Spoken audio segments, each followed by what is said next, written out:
Good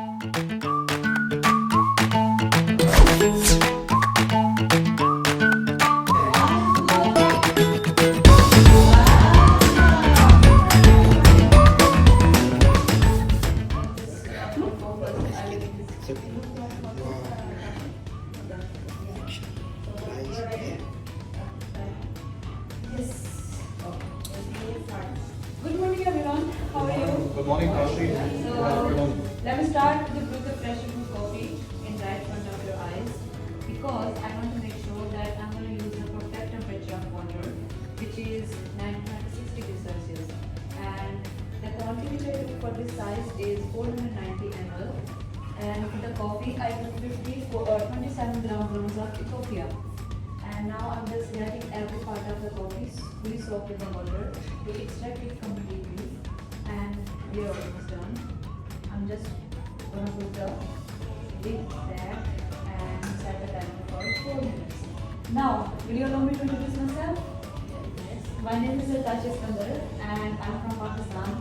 I joined Starbucks in 2019 when I was only 19 years old, and I think that's one of my most wise decisions I have ever taken. So that time I didn't know that I'm going to be part of the world of coffee knowledge, of course. But I started realizing the passion in myself that I want to become more and more knowledgeable when I got recognition from Andy Simons, my district manager. I was in Abu Dhabi before, I joined in Abu Dhabi. So my district manager, Graham Leckel, he recognized me twice for sharing my knowledge about coffee. Then that time I really got inspired and curious to become more and more knowledgeable about coffee. So that's why today I'm here representing Clifford area, and I'm so honored and grateful for that, and going to share my story with Ethiopia.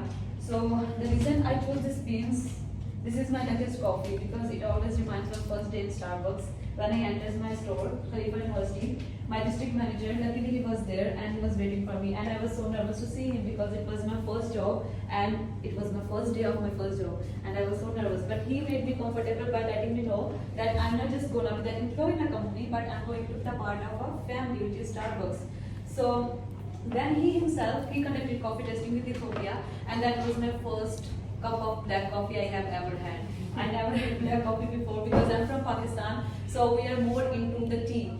So that time when we were discussing, the partner were discussing that we are getting this acidity, we are getting this aroma, the body is like, I was thinking how are you getting different kind of acidity. For me, when you drink it's just bitter, a black coffee, and when you smell it, it's just a smell of black coffee. So today I'm so proud of myself that I can differentiate between different kind of aroma, acidity and body, and can tell the which one affects on them. So let's move to the 4 fundamentals of coffee brewing method, which is that's why I was looking for that. Just give me a minute. Can you just help out?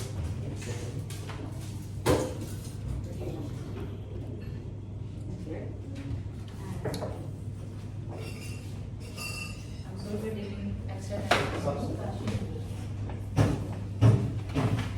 So we were talking about 4 fundamentals of coffee brewing method, which is, of course, it's here: proportion, grind, water, and freshness. Let's talk about proportion. The great cup of coffee, ratio of the great cup of coffee is 10 grams of coffee and 180 ml of water. We strictly follow that recipe in Starbucks. Why? Because if we use less coffee, it will too much water will pass through the grounds and it will pull out the undesirable components. So the coffee will be bitter. But if you use more coffee, it will result into a under-extracted cup with the off flavor. That's why just think about the normal routine. Like if we have to make the rice, we know the ratio of rice and water. This should be good together, right? So same thing we follow in the Starbucks. So today I took 490 ml of water and 27 grams of coffee, Ethiopian beans. Let's move to the next, second step, which is grind. Grind will determine how long coffee and water are in contact and how much flavor will be extracted. Perfect grind will give the perfect flavor, but there is no universal grind. So I took the initiative to bring some different kind of grinds to show you. And it's in the mention. It's metal filter, Turkish, and French press. So it looks like this. The difference finer, coarser, then more coarser. So the filter which the grind which I took today is coarser, which is French press, or my brew time has done. I have to polish the plunger to have a great cup of coffee. So we can continue to the fundamentals and the timer for 20 minutes, of course. Our coffee will remain fresh for 20 minutes. We're talking about grind. So grind will determine how long coffee and water in contact. So today I took the beans in the coarser grind, which is French press. I always prefer to do coffee tasting with French press. Why? Because I have tried Chemex also. But the cup of coffee I got from Chemex, it was not so bold like a French press because there's a paper filter, so it absorbs the flavor. But metal filter don't absorb the flavor. That's why I always prefer the French press. And moreover, the Chemex, it's like an open vessel, so air can easily go inside and it can reduce the temperature. But look at the French press. The air cannot passes through easily and the temperature can be stay for longer time and we can enjoy our brewed coffee as a hot beverage. We were talking now, we can move to the water. The third step is water. So water is a very important component to have a great cup of coffee. We can use cold water also, but the ideal temperature to do the great cup of coffee is 96 degrees Celsius because this temperature helps the coffee to extract fully. So I took the same water from the one brewer and the temperature falls between to 96 degrees Celsius. And we should make sure that water which we are using, it's chemical free, it doesn't taste like sulfur or iron. Now, lastly, we have freshness. So, I'm to open a packet of coffee in Starbucks, it remains fresh for 34 days. And once we open it, it will remain fresh for 7 days and 24 hours after grinding. Moreover, Starbucks is very famous to have a flavor log coffee beans packaging. So, this is called one-way wall. It allows the gases to come out. Like, sometimes customer will come and they can ask you how it smells like. You can tell them like, you can just press the beans and you can smell the coffee. So it allows the gases to come out, but it prevents the oxygen to go inside. In that way, we protect our beans from the four enemies, namely light, heat, oxygen, moisture. So my Ethiopian is going back. Okay, so we are done with the brewing method. Now we can move to the first step of coffee tasting. But before that, I have to tell you that we follow 5 in our store. The smile is very important to have smile because that's our Starbucks culture. And smile exhibits positivity in everything we do. And moreover, another reason to have a smile, to have a smile on our face is because I'll make sure today's coffee tasting will not be like normal coffee tasting. There will be more fun facts to be shared and there will be more twists related to the knowledge. So let's have a smile on our face and move to the first step, which is smell. But I'm not smiling. I smile too much. So the first step is, of course, smell. Now we're going to smell the coffee. Why? Capture the aroma of it. So because by tasting the coffee, we can get only 5 tastes, but by smelling the coffee, it can be nutty, herbal, floral, earthy, or spicy. Why? Because coffee, it absorbs, as you can see, you already smell the coffee. So it absorbs the minerals and the minerals of the surroundings, crops and of course the soil. So how do we get the smell? Just holding the half of the cup, leaving some space to sniff it. Of course, it's always so great to smell the coffee. I can sense some dark cocoa flavor. What about you, brother? It's chocolate, right? So actually the aroma, it comes directly from the flavor. So that's why the flavor of Ethiopia is dark cocoa and citrusy. That's why we're getting the chocolatey flavor. Now we can move to the next step, which is of course slurp. Now we're going to slurp the coffee to get the acidity. Acidity is not about the pH of the coffee, but it's about the tanginess or the tartness, which we feel sometimes on the tip or side of our tongue and sometimes the back of our jawbones. So by slurping the coffee, it sprays the coffee all around our mouth so we can get the acidity. So how do we do that? Just louder is better to save your tongue. Follow my lead. So we can describe the acidity as low, medium and high. For me, I can rate the acidity of Ethiopia as medium to high. What about you, Ashmita? It's medium, right? So why we have different kind of acidity? Because of the processing method. We have 3 different kind of processing method in Starbucks, which is washed, semi-washed, and natural. So Ethiopia is the washed process. That's why we're getting the medium acidity.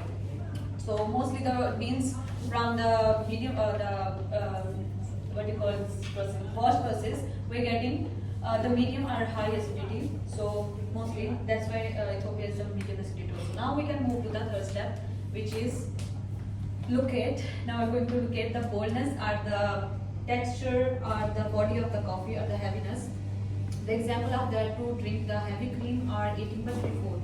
So we feel the taste of the food, the stew on our tongue. That's because of the acidity in the body. So let's rub it again to get the body. But before that, I want you to have the water to rinse your palate. It's okay, you can drink it. And now we can rinse our palate to get the perfect body of it.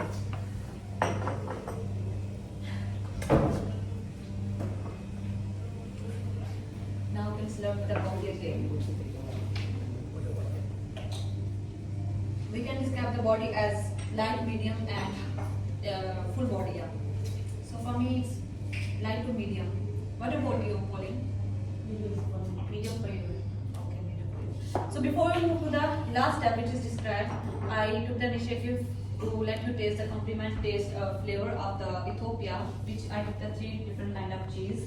So cheese will go good with Ethiopia because Ethiopia has citrusy flavor. So let's have a bite of the cheese and a sip of Ethiopia to enhance the flavor. That's the pepper cheese. Yeah. Don't take the knife.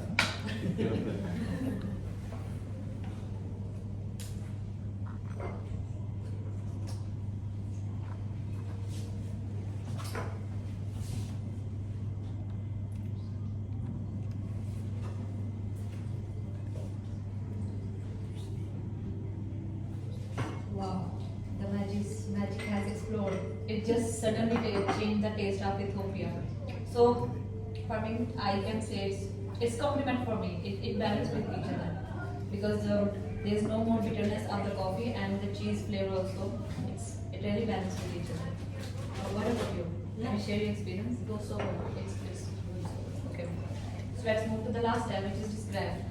I'm going to describe about Ethiopia, my own chosen coffee. What this coffee really means to me. It's very close to my heart, as I already mentioned that it's already remind my first day in Starbucks. Moreover, when I studied about Ethiopia culture, it reminds my own culture back home. Like in Ethiopia, they always serve their guests with the black coffee. But for us, we serve our guests with the tea. So when I studied, like the young women, they will wear their culture dress like this, and they will wear this thing on their head, and they will conduct coffee tasting with their guests. I remind my own time when guests used to come at our home, and my mom used to say, Tashi, go bring the tea. Even the guests will say also, no, we don't want the tea, it's okay. So no, you have to go and bring the tea. So it reminds me of that day. So that's why it's really close to my heart. So let's talk about the packaging. The jabana, this is the process, the brewing method they're using since they have discovered the coffee in Ethiopia. And this is called sini, the cup which they use to serve the coffee to their guests. So first they will start with the roasting beans in the pan on the charcoal. Then roasted beans they will grind with the mortar and pestle. The mortar and pestle, like we used to grind the onion and garlic back home. We have mixer. Like back home, our mother used to do that. So they will grind the beans in that. Then they will add in the jabna and add hot water in it. So then they will wait for some hours. So that's why that ceremony will take 2 to 3 hours.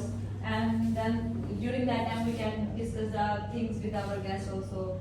So that's a brewing method. And just imagine that they're using since long time ago, and we still have the similarity in Starbucks. Like French press, it represents the jabana, and our espresso cup, it represents the sini. This is how we connect with the Ethiopia. Moreover, Ethiopia considered to be the place of birthplace, the birthplace of coffee, where Kaldi found his court, dancing after eating some red cherries. Of course, all of us we know that story.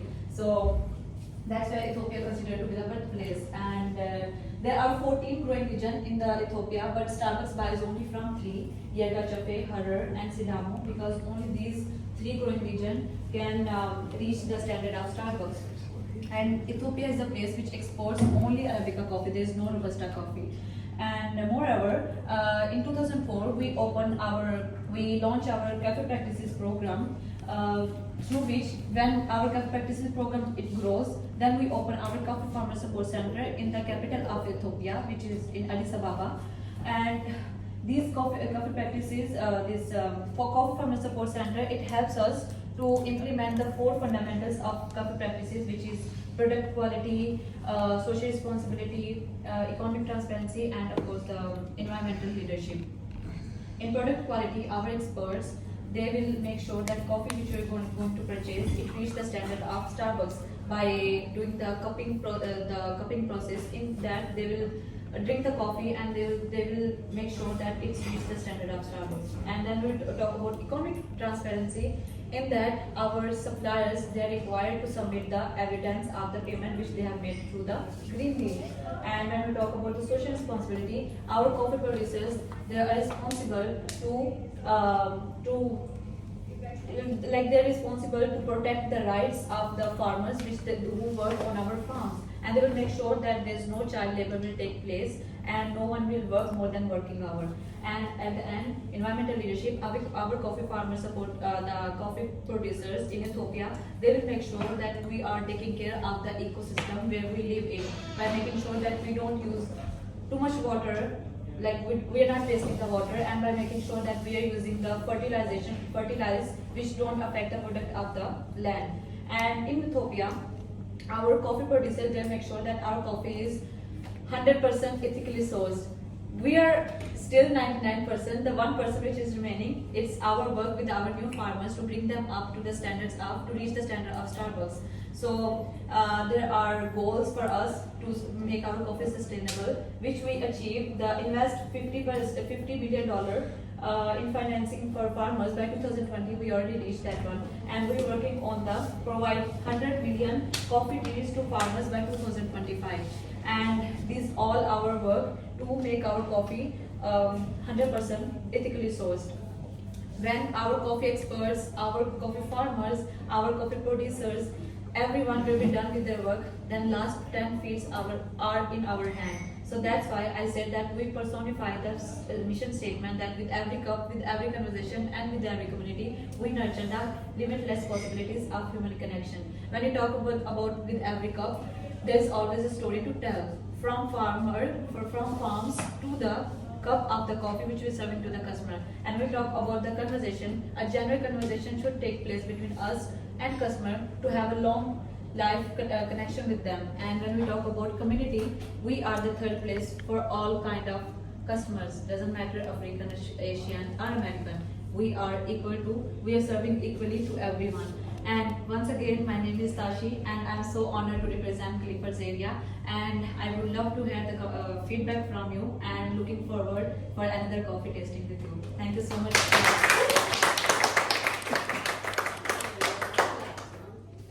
I have to know. I'm not judging.